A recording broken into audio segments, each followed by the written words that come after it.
Sponsored by Surfshark. When I smashed a bottle of champagne across the bow of this channel and launched it 9 years ago, I promised you this. I'm not a travel blogger, but if one of those cruise ships with a robot bartender pulls up to a Boston pier, I'm going to be on it. And you better believe you're coming with me. Well, I no longer live in Boston, and maybe the travel blogger thing is debatable at this point. But today, I finally get to deliver on that cruise ship promise. OnePlus chose Royal Caribbean's Allure of the Seas as the media preview venue for its new smartphone. So I spent 3 days testing it on and below the decks before finishing my review with a week's worth of holiday use back in Brooklyn. I'm Michael Fisher, and this is the OnePlus 13. Join me for a look at the good, the great, the odd, and the ugly.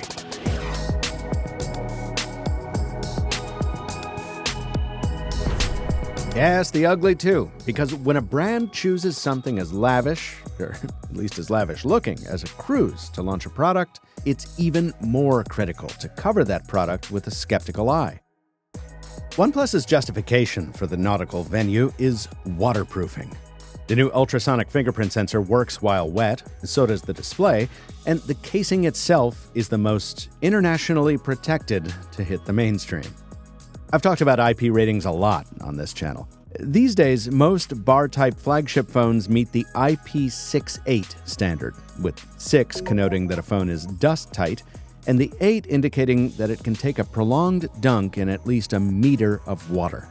The OnePlus 13 meets IP68 and IP69, which adds high-temperature water jets to the torture test.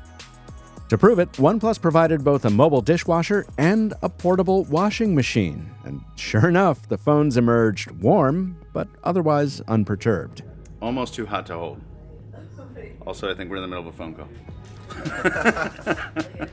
What relevance does this have for the average person? Honestly, almost none. Unless you're forgetful enough to leave your phone in your pocket during a laundry cycle, or germophobic enough that you need to disinfect it in the dishwasher. It's overkill, in other words.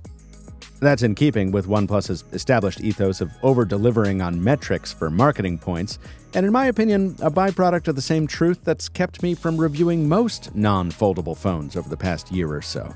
They're boring, which means their makers need to keep finding new ways of standing out. In 2024, most companies depended on the dubious delights of AI to do that, mostly to their detriment.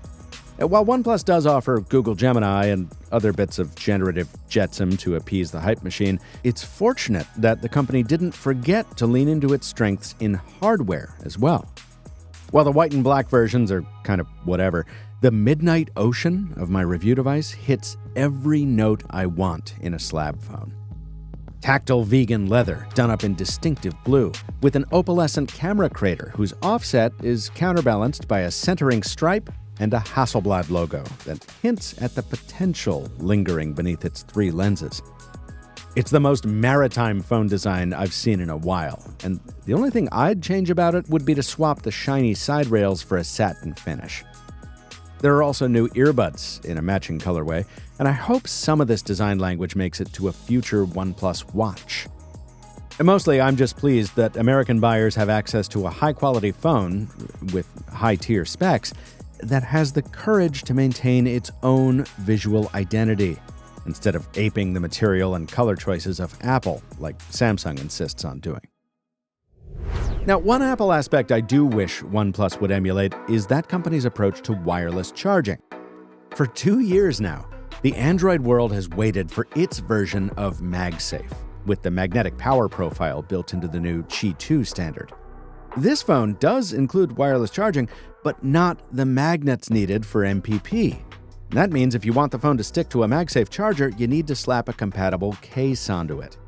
OnePlus's explanation for this is basically that adding magnets to a phone is hard, which is something I'm glad no one told Palm when it launched the first phone with magnetic wireless charging in 2009.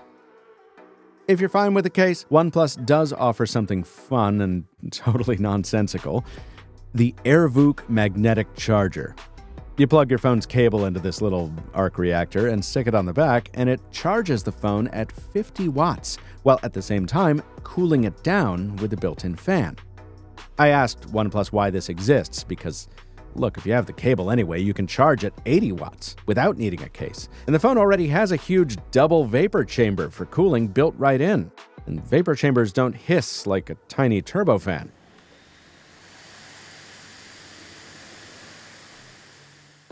The company told me that this thing is built mostly for the kind of extreme gamer who specifically needs that additional cooling. But for $80, it sure would have been nice if the thing had come with a cradle to turn it into a stand-up dock to make it useful for literally anyone else.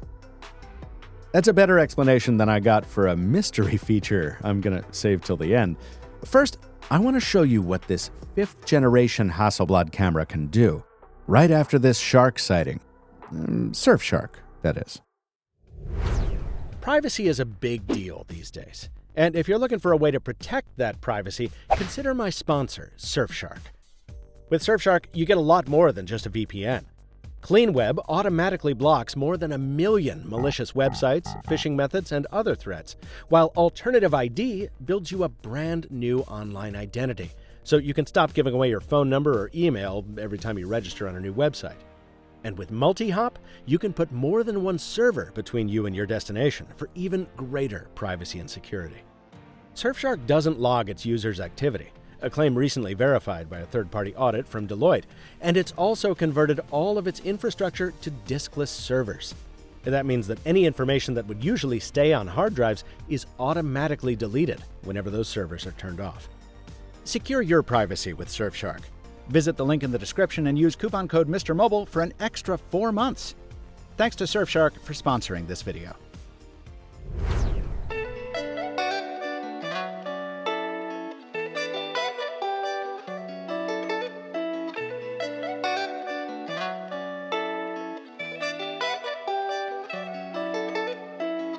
Being at sea is a singular experience. Sure, you're doing it in the context of a large-scale commercial cruise, so the food is hit or miss. Your fellow passengers range in age and maturity from 8 to 80, and there seems to be a rule forbidding any music made after the year 2000.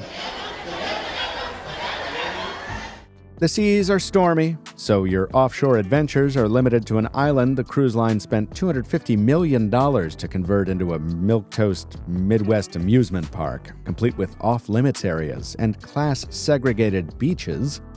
Defend yourself. What kind of opinion is that? Nothing about that, M. Brandon Lee, looks any nicer. Just that one area where there's no people over there. I mean, yeah, but like, whatever. It's the same kind of horse as we got over here. Come on. Fair. Come on. Do not enter? Cool. I didn't want it. And the ship herself is a mobile monument to the most base type of tourism, writ as large as a Finnish shipyard could manage. But while I stand by my snobbish critiques, I can't back them with any kind of venom. They all kind of dissipate into the ether, like spray ripped from a wave. Because all this is happening at sea. And there's something special about being separated from shore in this way.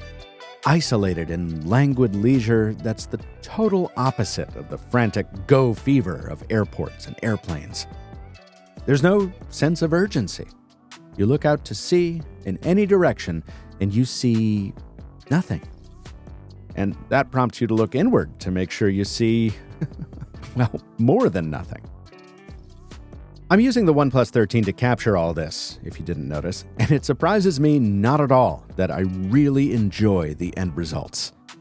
I was skeptical about the Hasselblad OnePlus partnership when it was announced a few years back, but one thing I didn't count on was all phone cameras getting so competent that the one thing I truly wanted from them became an opinion. The exact filters I used to rail against as gimmicks have now become the flavors that keep me excited about phone photography. And the portrait modes I used to pick apart have become my preferred way to capture captains and crew, imposters and otherwise, in their element.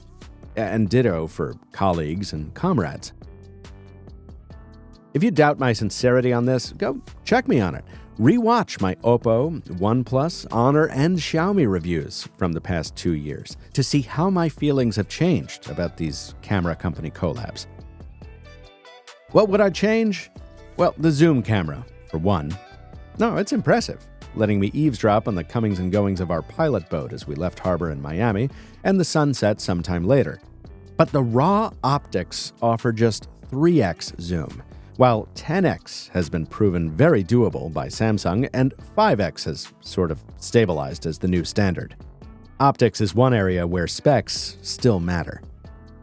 And the new software trick, Action Mode, is great at freezing fast-moving objects, but only when it works. And that doesn't seem tied to any repeatable situation. It's very inconsistent. And as always, the mightier the motion of the ocean, the bigger the blur. And the lower the light gets, the more prone the camera becomes to demonic illusions. All the rest is your basic, yes, it works, from phone calls to screen brightness, and the battery life is as impressive as you'd expect from a 6,000 mAh pack doped with silicon. I appreciate any phone that lasts me through a second day, even when I forget to charge it overnight after the first. And actually, it probably would have lasted me longer if it weren't for Uber draining almost half my battery with under 4 minutes of screen-on time. Stay classy, Uber. Recharge time from dead to full with the included charger is a mere 45 minutes.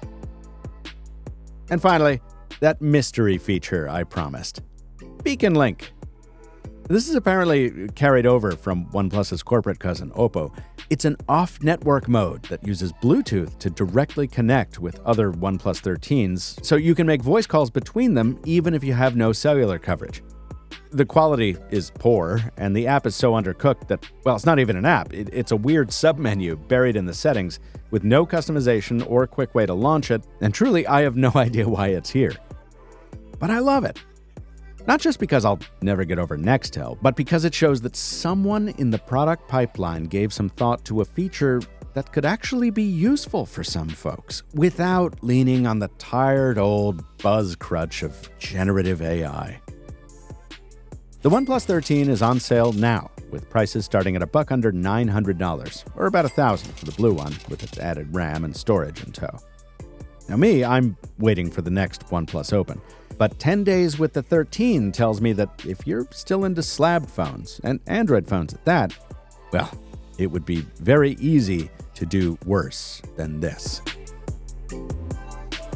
This video was produced following a week and a half with a OnePlus 13 review sample provided by OnePlus, which also, yes, launched it on a cruise, with all travel, lodging, and most food provided by OnePlus.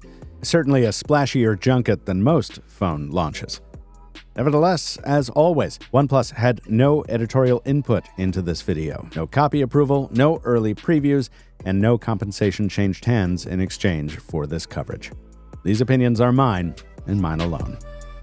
Next up on the channel, CES 2025. I'm currently in Las Vegas as this video hits the server, so stay tuned for a roundup of whatever weirdness I've found on the show floor in Las Vegas. Until next time, from Michael Fisher, Captain Two Phones on all the socials, thanks for watching. And stay mobile, my friends.